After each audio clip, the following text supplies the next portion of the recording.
ที่เมตตาธรรมจัดรายการสดบ้างเทปบ้างนะครับในรอบ24ชั่วโมงของสถานีวิทยุพระพุทธศาสนาเพื่อการศึกษาและวัฒนธรรม 104.50 เมกะเฮิรตซ์ตั้งอยู่ที่วัดฝายหินตำบลสุเทพอำเภอเมืองเชียงใหม่แล้วก็วันนี้ก็ลิงก์สัญญาณสดไปยังสถานีวิทยุชุมชนคนนาน้อยอำเภอนาน้อยจังหวัดน่าน FM 91.50 เมกะเฮิรตซ์ก็มีอาจารย์ประครูสุจินต์นันทธรรมเป็นผู้อำนวยการสถานีพร้อมคณะกรรมการบริหารฝ่ายบรรพชิตและคฤหัสถ์นะครับที่ได้ร่วมกันกระจายเสียงในส่วนของวิทยุชุมชนคนนาน้อยนะครับก็ลิงก์กันในช่วง 12 นาฬิกาของวิทยุชุมชนคนนาน้อย 12:30 นาทีจนถึงเวลา 15 นาฬิกาถ้าไม่มีรายการถ่ายทอดสดของวิทยุชุมชนคนนาน้อยเข้ามาก็จะมีธรรมสาระข่าวสารต่างๆฝากกับท่านผู้ฟังของชาวนาน้อยและพื้นที่ใกล้เคียงที่รับการกระจายเสียงในโซนตะวันออกของภาคเหนือตอนบนเรานะครับขอบคุณท่านที่ติดตามรับฟังทั้งธรรมสาระข่าวสารแล้วก็เรื่องราวต่างๆนะครับทางอาจารย์ประครูสุจินต์นันทธรรมถ้ามีข่าวสารบริการรับฝากก็ส่งเมลหรือว่าไลน์เข้ามายังผู้ดำเนินรายการเพื่อการประชาสัมพันธ์ที่จัดรายการสดก็ผ่านหน้าโทรศัพท์ได้นะครับไลน์ที่ส่งข้อความกันเข้ามานะครับก็สำหรับท่านที่จะไลน์แอดเป็นเพื่อนกับผู้ดำเนินรายการนะครับก็สามารถแอดเข้ามาได้เกษตร2498นะครับเป็นแอดที่สามารถแอดเข้ามาเป็นเพื่อนได้ KASATE 2498นะครับก็แอดเข้ามาเป็นเพื่อนส่งข่าวเข้ามาโดยตรงหรือผ่านมายังผู้อำนวยการสถานีทั้ง2เครือข่ายได้ด้วยความขอบคุณ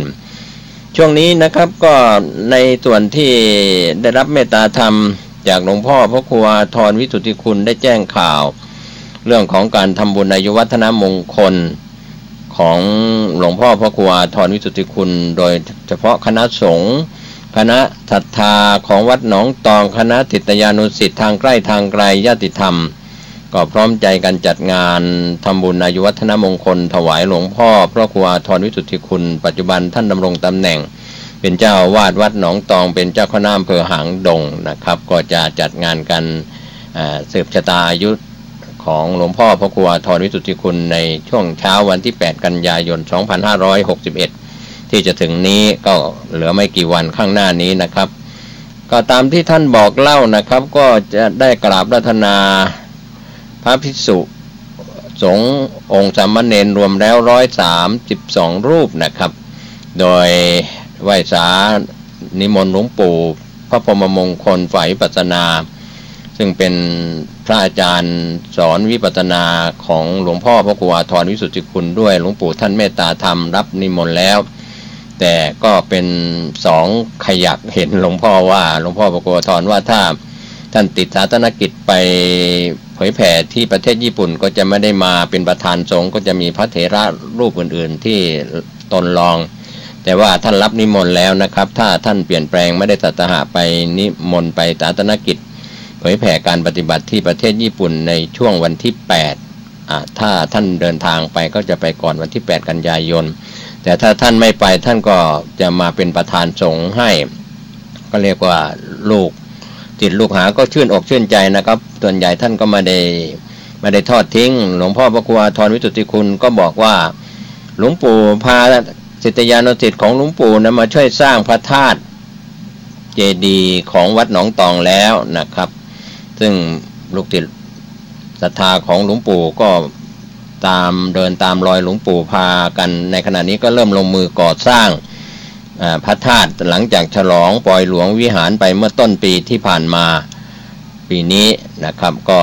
หลวงพ่อพระครูอาทรแจ้งข่าวมาอย่างนั้นก็ประชาสัมพันธ์บอกผ่านรายการนี้ให้ท่านได้รับรู้รับทราบกันว่าปีนี้เป็นการครบรอบ6รอบของหลวงพ่อพระครูอาทรวิสุทธิคุณเป็นพระนักเทศน์นักเผยแผ่เป็นพระสังฆาธิการเป็นพระเถระของคณะสงฆ์จังหวัดเชียงใหม่ก็เชิญชวนนะครับวันที่8กันยายนช่วงเช้านะครับ8 นาฬิกา 9 นาฬิกาเป็นต้นไปก็จะมีพิธีสืบชะตาในช่วงเช้าแล้วก็ช่วงบ่ายก็จะมีการแจกทุนการศึกษาเห็นหลวงพ่อเล่าสู่ผู้ดำเนินรายการ ก็อนุโมทนาสาธุกับคณะสงฆ์อำเภอหางดงและก็ศิษยานุศิษย์ศรัทธาทุกหลังคาเรือนของวัดหนองตองพร้อมใจกันจัดงานนะครับอายุวัฒนมงคล6 รอบ72 ปี8 กันยายน 2561 ที่จะถึงนี้นะครับก็เชิญท่านร่วมงานที่วัดหนองตองที่วัดหนองตองช่วงเช้านะครับก็ถือว่าเป็นการทำบุญรอบใหญ่ของหลวงพ่อพระครูอาทรวิสุทธิคุณท่านก็เป็นพระเผยแผ่ทางสถานีวิทยุกระจายเสียงออกอากาศสำหรับ 104.50 เมกะเฮิรตซ์ก็เป็นธรรมะก่อนนอนช่วง 22 นาฬิกาถึง 23 นาฬิกาทุกคืนวันอังคารส่วนทาง FM 96ก็10 นาฬิกาถึง 11 นาฬิกาจันทร์อังคารพุธนะครับแล้วก็หลายเครือข่ายที่หลวงพ่อได้ส่งซีดีสำหรับวันอาทิตย์ก็ประจำที่สถานีวิทยุวปท2ช่วง 7:30 นาทีถึง8 นาฬิกานะครับกับรายการธรรมทัศน์ส่วนรายการที่ท่านเทศที่รอดอก็มีทุกเช้าวันเสาร์แล้วก็ที่แห่งประเทศไทยขึ้นAM 639 กิโลเฮิรตซ์ของสวทเชียงใหม่ AM ก็ช่วงเช้าวันเสาร์เช่นเดียวกันแล้วก็หลายขึ้นนะครับที่ท่านไม่ได้บอกกล่าวก็ยังเชื่อมโยงแต่ท่านใช้ส่งซีดีจะเป็นส่วนใหญ่นะครับก็ประชาสัมพันธ์บอกกล่าวกับงานบุญของหลวงพ่อพระครูอาทรวิสุทธิคุณผู้ดำเนินรายการก็ในฐานะท่านเป็นอุเทศาจารย์เป็นอาจารย์ผู้บอกธรรมสอนธรรมในวิธีงานเผยแผ่ต่างๆในยุคจากยุควัดเมืองมางท่านเป็นพระหน่วยพัฒนาการทางจิตรุ่นที่5นะครับผู้ดำเนินรายการเป็นรุ่นที่14ก็หลังมากนะครับท่านเป็นพระหน่วยอยู่กับหลวงปู่ทองและก็ได้เผยแผ่ด้วยคำแนะนำของหลวงปู่ทองในสมัยเป็นพระครูพิพัฒน์คณาภิบาลก็ไปออกอากาศทางสถานีวิทยุกระจายเสียงทหารอากาศ AM 1323 กิโลเฮิรตซ์ในรายการประทีปทองจากยุคอดีตนะครับด้วยการแนะนำท่านเป็นพระเผยแผ่ทางวิทยุก็ด้วยหลวงปู่ทองเป็นผู้เรียกว่าประสานดำเนินการในฐานะเป็นศิษย์ของหลวงปู่นะครับท่านก็ให้เดินตามรอยทั้งงานเผยแผ่การศึกษาศาสนาสงเคราะห์อะไรต่างๆในงานซึ่งที่วัดเมืองมางในอดีตนั้นเป็นสำนักงานศูนย์พัฒนาหน่วยพัฒนาการทางจิตตั้งแต่รุ่นที่1มานะครับก็ถือว่าเก่าแก่ก็เผยแผ่กันในช่องทางต่างๆทั้งธรรมทูตแล้วก็เผยแผ่ทางวิทยุกระจายเสียงแต่ปัจจุบันนั้นก็ไม่มีแล้วที่วัดเมืองมางก็มีแต่การเรียนอภิธรรมนักธรรมตรีโทเอกธรรมศึกษาตรีโทเอกแล้วก็เรียนบาลีนะครับจากท่านรองเจ้าวาดวัดเมืองมางส่วนท่านพระครูวรยานก็อยู่ในช่วงของการดูแลสุขภาพท่านดำรงตำแหน่งเป็นเจ้าคณะอำเภอฮอดจังหวัดเชียงใหม่นะครับอันนี้ก็เล่าเรื่องราวที่ความเป็นมาของหลวงพ่อพระครูอาทรวิสุทธิคุณท่านเป็นพระนักเทศน์นักเผยแผ่เป็นที่รู้จักนะครับทางวิทยุกระจายเสียงทั้งคลื่น AM และ FM นะครับก็วันนี้เข้าข่าวกันเริ่มจากจังหวัดเชียงใหม่เมื่อวานนี้ผู้ว่าราชการจังหวัดเชียงใหม่ประชุมเร่งรัดติดตามการดำเนินงานโครงการไทยนิยมยั่งยืนของเชียงใหม่แล้วก็ท่านก็ขอบคุณทุกหน่วยงานที่ให้ความร่วมมือในการเตรียมความพร้อมรับมือทุกภัยก็บรรยากาศ30 สิงหาคมเมื่อวานนี้ช่วงเช้า 9 นาฬิกานายสุประชัยเอี่ยมสุวรรณผู้ว่าราชการจังหวัดเชียงใหม่ก็เป็นประธานในการประชุมหัวหน้าส่วนราชการประจำจังหวัดเชียงใหม่ครั้งที่ 8/2561ก็มีนายพุทธิพงศ์สิริมาศรองผู้ว่าราชการจังหวัดเชียงใหม่นายกฤษณาวณิชรองผู้ว่าราชการจังหวัดเชียงใหม่นายประจวบกันทิยะรองผู้ว่าราชการจังหวัดเชียงใหม่ร่วมกับหัวหน้าส่วนราชการนายอำเภอ25 อำเภอองค์กรภาครัฐและก็ภาคเอกชนประชุมที่ห้องประชุมเฉลิมพระเกียรติ80 พรรษาส่วนราชการจังหวัดเชียงใหม่อำเภอเมืองเชียงใหม่จังหวัดเชียงใหม่ในโอกาสนี้ทางนายสุประชัยเอี่ยมสุวรรณผู้ว่าราชการจังหวัดเชียงใหม่ก็เป็นประธานในพิธีรับมอบเงินพระราชทานขวัญถุงกองทุนแม่ของแผ่นดินก็มีหมู่บ้านที่ได้รับเงินพระราชทานขวัญถุงกองทุนแม่ของแผ่นดินประจำปี 2561 28 หมู่บ้านชุมชนจาก 25 อำเภอแล้วก็มอบใบประกาศนียบัตรให้กับครูโอท็อปจังหวัดเชียงใหม่จำนวน 19 คนเพื่อเป็นขวัญและกำลังใจในการขับเคลื่อนการดำเนินงานโรงเรียนโอท็อปจังหวัดเชียงใหม่ การพัฒนาศักยภาพผู้ผลิตผู้ประกอบการโอท็อปผู้ผลิตสินค้าชุมชนให้สามารถพัฒนาและยกระดับภูมิปัญญาสู่การแข่งขันในตลาดเพิ่มมูลค่าผลิตภัณฑ์เพิ่มรายได้ให้กับ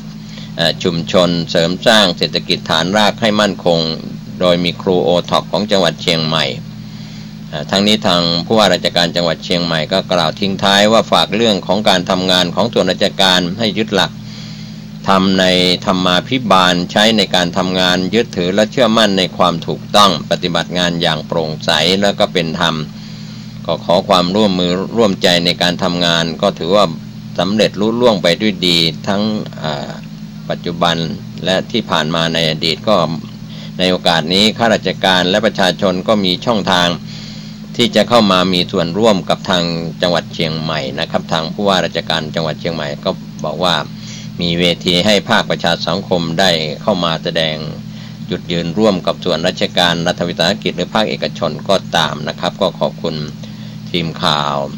จากคุณสุดาพรอินทธรรมคุณศินาพรใจเฉียงจากสำนักงานประชาสัมพันธ์จังหวัดเชียงใหม่นะครับที่ได้รายงานข่าวนี้กันเข้ามานะครับส่วนกรมการขนส่งทางบกนะครับที่เปิดรับฟังความคิดเห็นทุกภาคส่วนผ่านช่องทางแบบสำรวจรับฟังความคิดเห็นกำหนดโทษใบอนุญาตขับรถนะครับก็เป็นส่วนที่ทางทีมข่าวเชียงใหม่ได้เข้าสัมภาษณ์นายชันชัยกีฬาแปลงขนส่งจังหวัดเชียงใหม่กล่าวถึงกรมการขนส่งทางบกเปิดรับฟังความคิดเห็นจากทุกภาคส่วนอีกครั้งผ่านช่องทางแบบสำรวจรับฟังความคิดเห็นกำหนดโทษใบอนุญาตขับรถนะครับรวมถึงทุกช่องทางรับฟังความคิดเห็นของกรมการขนส่งทางบกไม่ว่าจะเป็นเว็บไซต์กรมการขนส่งทางบกก็ดีสายด่วนของกรมการขนส่งทางบก1584 Facebook แฟนเพจนะครับก็1584ร้องเรียนรถโดยสารสาธารณะและช่องทางต่างๆอีกหลายช่องทางตั้งแต่บัดนี้จนถึง11กันยายน2561ทุกความเห็นและข้อเสนอแนะของสังคมจะถูกรวบรวมไปวิเคราะห์ในแต่ละประเด็นเพื่อประกอบการพิจารณาเสนอเป็นกฎหมายบังคับใช้ต่อไปนะครับก็เป็นข่าวเพิ่มเติมจากขนส่งจังหวัดเชียงใหม่ได้ชี้แจงเรื่องของกรมการขนส่งทางบกรับฟังความคิดเห็นในช่องทางต่างๆเพื่อไปดำเนินการแก้ไขนะครับก็ถือว่าเปิดกว้างในเรื่องของกรมการขนส่งทางบกข่าวจากจังหวัดลำปางสำนักงานชลประทานที่2ร่วมประชุมเตรียมความพร้อมรับมือสถานการณ์น้ำผ่านระบบวิดีโอคอนเฟอเรนซ์จากห้องประชุมของกรมชลประทาน3 เสนนะครับกรุงเทพมหานครก่อนในส่วนของที่ห้องประชุมสำนักงานชลประทานที่2ชั้น4จังหวัดลำปางดร.ทองเปลวกองจันทร์อธิบดีกรมชลประทานก็เป็นประธานการประชุมวิดีโอคอนเฟอเรนซ์ผ่านในส่วนของข้อมูลวิเคราะห์จากศูนย์ปฏิบัติการน้ำอัจฉริยะส่วนกลางนำข้อมูลไปปรับใช้ในแต่ละภูมิภาคแต่ละท้องที่นะครับก็เป็นการวิดีโอคอนเฟอเรนซ์ในช่วงเช้าที่ผ่านมาวันนี้นะครับเพื่อรับทราบสถานการณ์ของกรมชลประทานส่วนจังหวัดลำพูนผลการประกวดธิดาลำไยงานมหกรรมลำไยเกษตรปลอดภัยของดีลำพูนนะครับก็บรรยากาศก็ชื่นมื่นกันในช่วง30 สิงหาคมเมื่อวานนี้เวทีกลางศูนย์บริการนักท่องเที่ยวจังหวัดลำพูนจัดประกวดธิดาลำไยจังหวัดลำพูนก็มีนายอันติตัมพันธรัตน์ผู้ว่าราชการจังหวัดลำพูนพร้อมหัวหน้าส่วนราชการก็เป็นรอบตัดสิน5 คนสุดท้ายก็มีผู้เข้าประกวดหมายเลข8นางสาวสกุณาปาปวนหรือน้องนกอายุ22 ปีได้รับการตัดสินจากคณะกรรมการคว้ามงกุฎธิดาลำไยประจำปี2561ไปครองพร้อมเงินรางวัล 30,000 บาทถ้วยรางวัลและสายสะพายนอกจากนั้นก็มีรองชนะเลิศนะครับแล้วก็อันดับ1อันดับ2แล้วก็ขวัญใจต่างๆนะครับขออนุญาตไม่รายงานเพราะว่าข่าววันนี้เราเข้ามาสายหน่อยนะครับก็ขออภัยครับไปทางข่าวสุดท้ายเลยภิกษุสามเณรวัดศรีบุญเรืองออกรับบิณฑบาตที่โรงพยาบาลแม่เสลียงจังหวัดแม่ฮ่องสอนเช้าวันนี้ในการที่มีโครงการใส่บาตร ชำระใจใกล้พระธรรมนำสุขทุกวันศุกร์เสริมสร้างกำลังใจให้กับผู้ป่วยที่พักรักษาตัวและญาติพี่น้องที่โรงพยาบาลโดยการนำของพระอธิการอัศดินวิสุทธิจิตโตเจ้าวาดวัดศรีบุญเรืองอำเภอแม่ตะเลียงจังหวัดแม่ฮ่องสอนก็ไปรับบาตรที่โรงพยาบาลแม่ตะเลียงอำเภอแม่ตะเลียงจังหวัดแม่ฮ่องสอนนะครับก็ในส่วนมหาวิทยาลัยเชียงใหม่ก็เป็นตัวอย่างหนึ่งนะครับที่อาราธนาพระคุณเจ้าจากวัดฝายหินไปรับบิณฑบาตภายในมหาวิทยาลัยไม่ว่าจะเป็นวันพุธหรือวันศีลวันพระนะครับก็ให้ผู้บริหารและก็คณาจารย์และนิสิตนักศึกษารวมไปถึงผู้ที่อยู่ในภายในมหาวิทยาลัยเชียงใหม่มช.ก็ได้มีโอกาสทำบุญใส่บาตรก็เป็นตัวอย่างที่ดีของสถาบันอุดมศึกษาที่ให้ความสำคัญกับการใส่บาตรของพระคุณเจ้าที่ไปรับบาตรโปรดสัตว์นะครับปัจจุบันก็มีอาจารย์พระครูสมุวิศวัตรวรกิจโจรองเจ้าวาดวัดฝายหินผู้อำนวยการก็ไปพาพระภิกษุสามเณรไปรับบาตรนะครับตามวาระที่ถูกนิมนต์ก็มีรถจากมช.มหาวิทยาลัยเชียงใหม่มารับไปบิณฑบาตก็อนุโมทนาสาธุการนอกจากวันสำคัญเท่านั้นนะครับที่มีวันสำคัญก็จะมีถนนสายวัฒนธรรมของมช.วันมาฆบูชาวิสาขบูชาอาสาฬหบูชาแล้วก็วันทำบุญตักบาตรเทโวโรนะนั่นก็เป็นการทำบุญใหญ่ในวาระ4ครั้งแต่ว่าวาระสัปดาห์วาระประจำเดือนในช่วงเทศกาลต่างๆก็เป็นเรื่องราวที่นำบอกกล่าวนะครับให้ท่านได้รับรู้รับทราบว่าเป็นตัวอย่างที่ดีนะครับการเปิดโอกาสเชิญชวนให้คนได้มีโอกาสทำบุญตักบาตรโดยการได้อาราธนาพระภิกษุไปรับอาหารบิณฑบาตภายในมช.มหาวิทยาลัยเชียงใหม่ของเราก็เช่นเดียวกันตามสถานที่ต่างๆก็จะนิมนต์พระไปโปรดสัตว์เรียกว่าไปรับบิณฑบาตข้าวสารอาหารแห้งวันนี้ช่วงท้ายก็ขอประชาสัมพันธ์ตามข้อความที่ทางอาจารย์พระครูโคสิทธิ์ปริยัตยาพรได้สัมภาษณ์เป็นข่าวประกอบเสียงดังนี้ท่านผู้ฟังที่เคารพวันนี้ผมเกษตรเป็นตำนิก็มีโอกาสเข้านมัสการอาจารย์พระครูโคสิทธิ์ปริยัตยาพรเจ้าวาดวัดป่าแดงมหาวิหารเจ้าคณะตำบลตุเทพเขตตำบลตุเทพอำเภอเมืองเชียงใหม่ท่านจะมีสาระธรรมดีๆที่เกี่ยวข้องกับภายในวัดป่าแดงมหาวิหารและก็ข่าวสารแวดวงของคณะสงฆ์ที่ท่านอยู่ในพื้นที่ตำบลตุเทพอย่างไรก็ไหว้ศาลนิมนต์นะครับขอเจริญสุขท่านผู้ฟังทุกท่านวันนี้ก็ขออนุญาต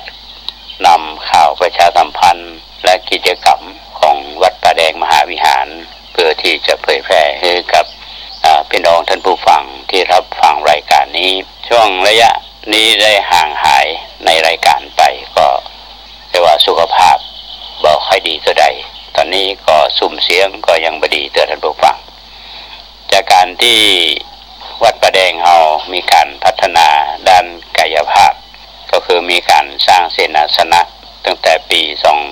2560 เป็นต้นมาถึงปี 2561 เนี่ยถึงกลางปีก็มีการสร้างกุฏิสงฆ์มีการสร้างศาลามีการปรับภูมิทัศน์รอบองค์พระเทคอนกรีตพิมพ์ลายและบูรณะวิหารก็ได้ทำการทำบุญในวันกตัญญูเมื่อผ่านมาเมื่อ 26 เดือนพฤษภาคม 2566 ที่ผ่านมาก็หลายเดือนละก็บ่ได้มาปะกับท่านผู้ฟังก็สุขภาพบ่ค่อยดีดังที่กล่าวแล้ววันนี้ทางผู้ดำเนินรายการได้แวะเวียนมาในฐานะเป็นกัลยาณมิตรก็ขออนุญาตนำข่าวสารมาฝากท่านทั้งหลายการก่อสร้างเสนาสนะที่ผ่านไปได้รับความร่วมแรงร่วมใจความเมตตาจากพระมหาเถระที่ให้กำลังใจและญาติโยมที่ให้ประโยชน์ในการสร้างศาสนะก็เรียกว่าศาสนสถานก็บริจาคทรัพย์อันนี้ก็ต้องขออนุโมทนาตัวในส่วนวันนี้กิจกรรมแรกก็อยากจะเชิญชวนท่านผู้ที่ใคร่ธรรมทั้งหลายเนี่ยเข้าร่วมโครงการปฏิบัติธรรม นำสุขเฉลิมพระเกียรติสมเด็จพระเจ้าอยู่หัวรัชกาลที่10และถวายเป็นพระราชกุศลแด่สมเด็จพระนางเจ้าพระบรมราชินีนาถในรัชกาลที่9ซึ่งทางวัดเฮาได้รับการอุดหนุนงบประมาณจากเทศบาลตำบลสุเทพทุกปีแล้วก็เปิดโอกาสให้พี่น้องได้มาปฏิบัติธรรมกันทางวัดก็จะจัดในวันที่9เดือนกันยายน2561ตั้งแต่เจ้าบรรดาพระภิกษุสงฆ์องค์สมณเณรก็ทำวัดจดมนต์ทำสมาธิภาวนาสายมาวันนั้นเป็นวันพระเราก็ทำบุญตักบาตรแล้วก็ฟังพระธรรมเทศนาแล้วก็จะมีพิธีเปิดโครงการแล้วก็ช่วงถัดไปก็จะมีการปฏิบัติธรรมตลอดเวลาในช่วงของบ่ายก็จนถึงประมาณสัก3 โมงครึ่งก็กิจกรรมก็จะสิ้นสุดถึงแม้ว่าเวลาเราจะมีเพียงน้อยนิดแต่การที่เราท่านทั้งหลายเนี่ยนำเวลาที่มีอยู่เนี่ยมาให้เป็นประโยชน์เวลาเพียงน้อยนิดนี่จะมีคุณค่ามากเพราะว่าการประพฤติปฏิบัติธรรมก็คือการน้อมนำสิ่งที่มาอยู่ในหัวใจของเราก็ถือโอกาสนี้เชิญท่านทั้งหลายมาแสดงพลังแห่งหมู่เฮาชาวพุทธเฮารวมพลังด้วยการปฏิบัติธรรมด้วยการทำคุณงามความดีแล้วก็ถวายพระเกียรติเฉลิมพระเกียรติในหลวงรัชกาลที่10เฮาแล้วก็ถวายสมเด็จพระนางเจ้าพระบรมราชินีนาถอันนี้ท่านที่สนใจท่านสามารถที่จะติดต่อสอบถามได้ที่หมายเลข0818815690ที่ธรรมาภาพพระครูโคสิทธิ์ปริยติยาภรณ์หรือมีโอกาสได้แวะเวียนไปวัดประแดงก็ขอไปรับใบสมัครอันนี้เขาจะรับสมัครภายในวันที่5 กันยายนเพื่อจะได้ทราบของจำนวนผู้ที่เข้าร่วมกิจกรรมโครงการงานนี้ก็เป็นงานที่เราท่านทั้งหลายได้แสดงความมีน้ำใจแสดงพลังอันยิ่งใหญ่ของหมู่เฮาชาวพุทธท่านใดที่จะสนับสนุนกิจกรรมนี้จะเป็นเจ้าภาพน้ำปานะหรือว่าอื่นๆใดที่เป็นประโยชน์นี่ก็สามารถที่จะแจ้งความจำนงได้ที่ธรรมาภาพเช่นเดียวกันก็ดังที่บอกไปคือหมายเลข0818815690อันนี้เป็นกิจกรรมปฏิบัติธรรมนำสุของค์สมเด็จพระสัมมาสัมพุทธเจ้าท่านได้ตรัสพุทธภาษิตเอาไว้ว่าธรรมจารีสุขังเสติผู้ประพฤติธรรมย่อมอยู่เป็นสุขอันนี้เป็นเครื่องยืนยันท่านผู้ฟังพระพุทธเจ้าท่านยืนยันว่าผู้ที่ประพฤติธรรมย่อมอยู่เป็นสุขถ้าตรงกันข้ามเนี่ยบ่เป็นสุขแน่นอนอันนี้ก็ขอเจริญพรในเรื่องของโครงการปฏิบัติธรรมนำสุขวัดประแดงมหาวิหารก็ขอเชิญชวนพี่น้องท่านสาธุชนที่มีเวลาร่วมกิจกรรมร่วมกันแถมเรื่องนึงเป็นเรื่องที่น่าอนุโมทนาเพราะว่ามีการทางวัดประแดงเรามีการแกะพระพุทธรูปไม้สักพระเจ้าจิโลกราชท่านที่เคยไปร่วมบุญวัดประแดงจะหันว่าเขามีพระพุทธรูปองค์ขนาดหน้าตักกับ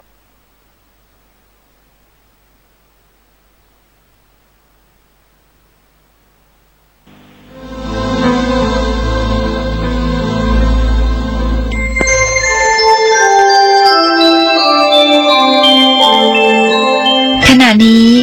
ท่านกำลังฟังสถานีวิทยุกระจายเสียง FM 104.5 เมกะเฮิรตซ์วันอาทิตย์ที่9 กันยายนนี้พี่น้องชาวเชียงใหม่และชาวเหนือพบกันปีละครั้งกับมหกรรมเทศนาธรรมยิ่งใหญ่แห่งปีมีเทศมีทอล์กปีที่7ตอนมงคลธรรมมงคลชีวิตหลากหลายสไตล์ธรรม9 ชั่วโมงกับ9 พระนักเทศ ยิ่งใหญ่ตระการตาร่วมประกาศศักดาแห่งพระธรรมในวันอาทิตย์ที่ 9 กันยายนนี้ประตูเปิดให้เข้างาน 7 นาฬิกาณเซ็นทรัลแอร์พอร์ตชมฟรีไม่มีค่าใช้จ่ายใดๆสอบถามรายละเอียดเพิ่มเติมได้ที่ 081-421-4692รายการวิทยุเพื่อประชาชนชมรมรักเพลงรักเพื่อน 104.5 เมกะเฮิรตซ์ออกอากาศทุกวันศุกร์เวลา 13 นาฬิกาถึง 14 นาฬิกาทางสถานีวิทยุวัดฝายหินนำเสนอสาระบันเทิงทางเสียงเพลงสาระความรู้แก่ผู้ฟังทุกท่านและประชาสัมพันธ์กิจกรรมเพื่ออนุรักษ์ส่งเสริมวัฒนธรรม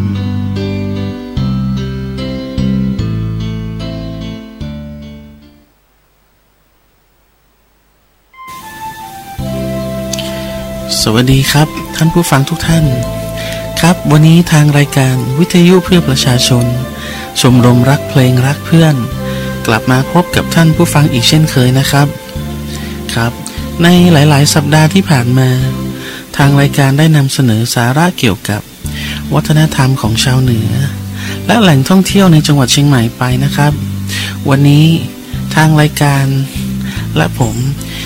อยากจะนำเสนอสาระเกี่ยวกับสุขภาพเพื่อท่านผู้ฟังบ้างนะครับเพราะปัจจุบันมีอันตรายหลายด้านนะครับที่มีผลต่อสุขภาพมากมายจริงๆทั้งจากสภาพแวดล้อมที่เปลี่ยนไป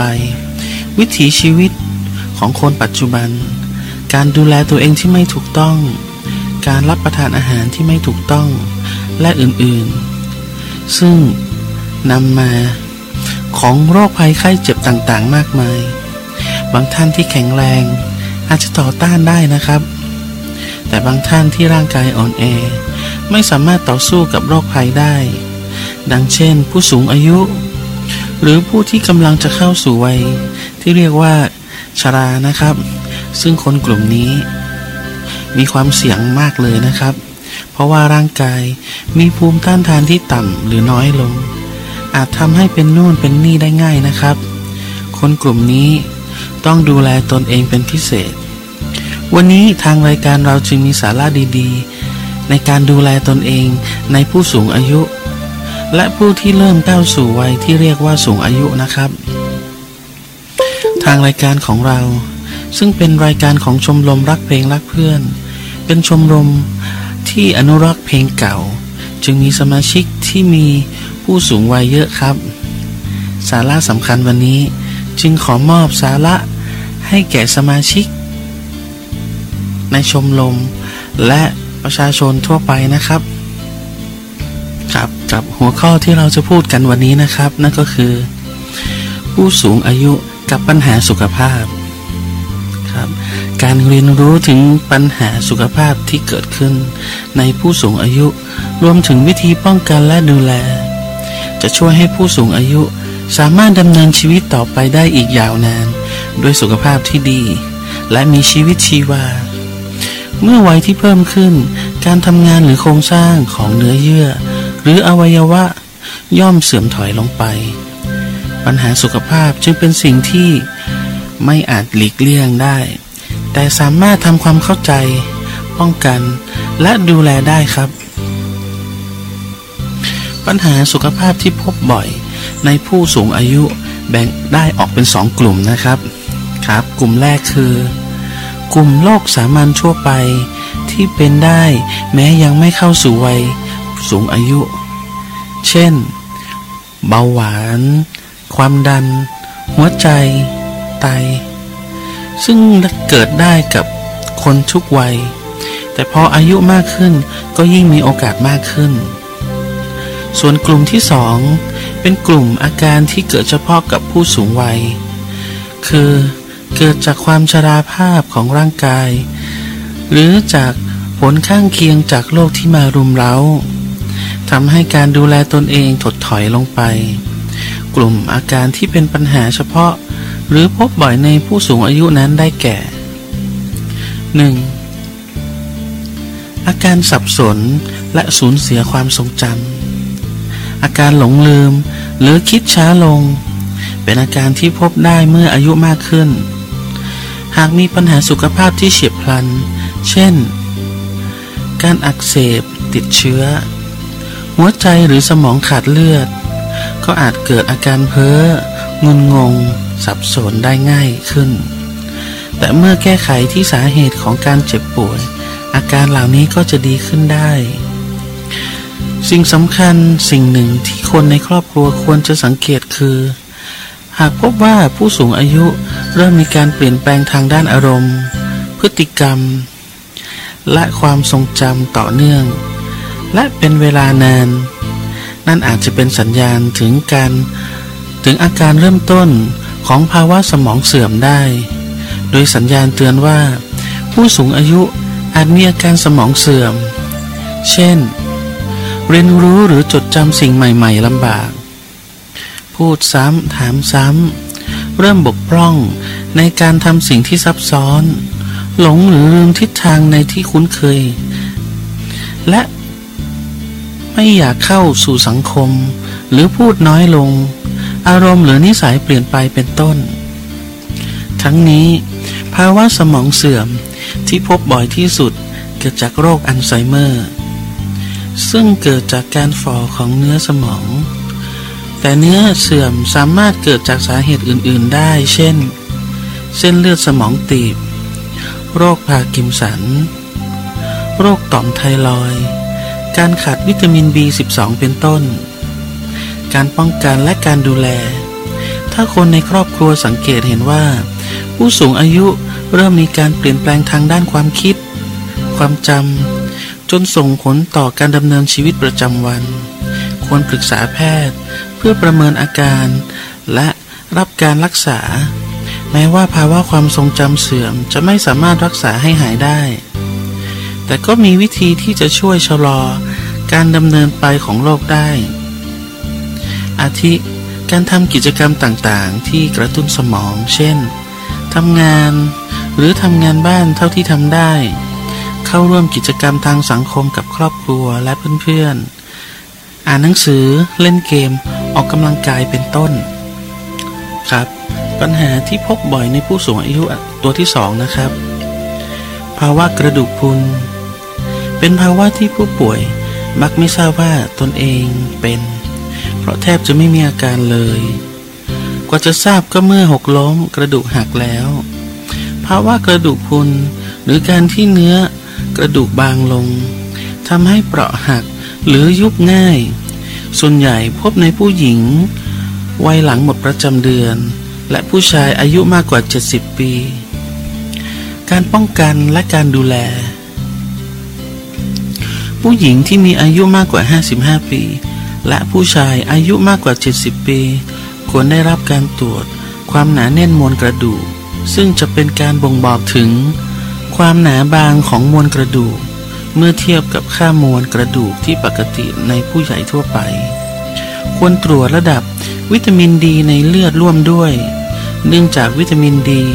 ช่วยในการดูดซึมแคลเซียมที่รับประทานหากท่านพบว่ามีระดับที่ต่ำควรรับประทานวิตามินดีเสริมควรได้รับแคลเซียมจากอาหารหรืออย่างน้อย 1,000 มิลลิกรัมต่อวันออกกำลังกายประเภทลงน้ำหนักเช่นเดินวิ่งยกน้ำหนักเบาๆหากได้รับการวินิจฉัยว่ามีโรคภาวะกระดูกพรุนควรรับการรักษาเพื่อป้องกันและลดความเสี่ยงต่อการเกิดกระดูกแตกหรือหักปัญหาที่พบในผู้สูงอายุตัวที่3ปัญหาการทรงตัวและการหกล้มปัญหาการทรงตัวหรือหกล้มในผู้สูงอายุอาจเกิดได้หลายปัจจัยเช่นข้อเสื่อมกล้ามเนื้อรีบและอ่อนแรงโรคทางสมองความดันโลหิตตกเมื่อลุกขึ้นยืนจากท่านั่งหรือนอนหัวใจเต้นผิดจังหวะยาต่างๆที่มีผลต่อความดันโลหิตหรือทำให้ง่วงสภาพแวดล้อมที่มีแสงสว่างไม่เพียงพอ